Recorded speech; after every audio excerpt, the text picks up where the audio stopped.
So I'm making my royal icing. I've already got my meringue powder in my mixing bowl, and I'm just going to add the first quantity of water. And what I'm doing here is I'm going to dissolve the meringue powder in the water. So I'm just going to stir it up. Make sure any dry bits on the side will get mixed in. Okay. And I'm just going to let this sit for 5 to 10 minutes. I might come back and stir it once or twice.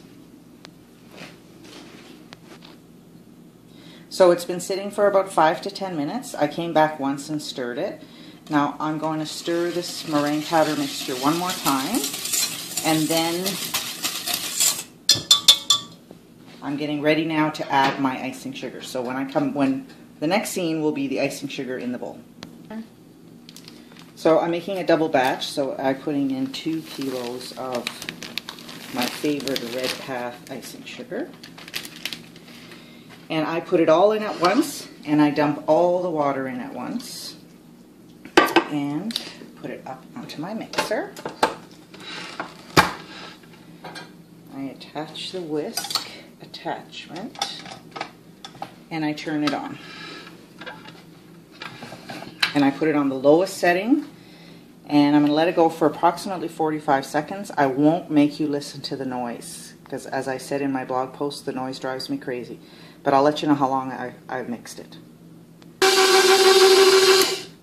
So it's been going for about 45 seconds, and if you can see in the actual whisk attachment, there's a big clump of sugar.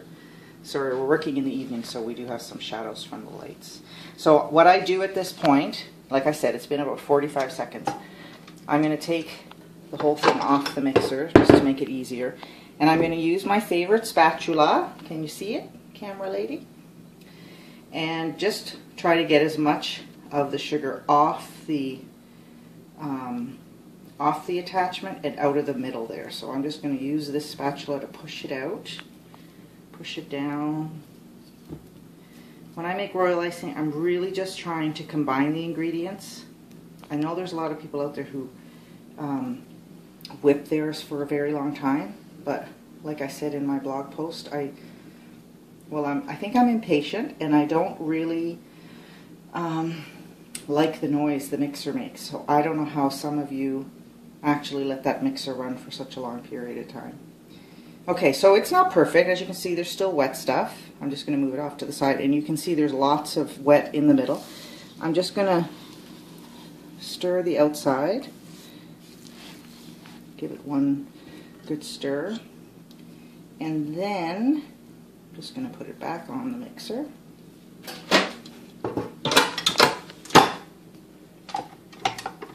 And I'm going to run it again for 30 to 45 seconds. Okay, so I actually had the mixer on the second lowest, so one up from the lowest mixing speed. And this is my idea of finished icing. As you can see, it's very thick. I will talk a little bit more about why I like it thick in one of the upcoming blog posts, but it has a little bit to do with I'd rather add water to make my icing thinner than adding sugar to make it thicker. So that's it. I'm going to clean out this whisk attachment because I don't want to waste any of the icing. And then I'm going to just cover it up, make sure it doesn't dry out. And that's it. Now you might think it looks a little lumpy, and I agree. Sometimes I can see a couple little lumps. The way for me to get the lumps out would be for me to whisk it longer, and I don't want to whisk it longer. I'm afraid it's going to give me bubbles and stuff, air bubbles. So as long as I don't have any dry stuff at the bottom, I'm perfectly happy with it. So that's it. That's my royal icing. My recipe is on my blog, and let me know how you make out with it. Thanks.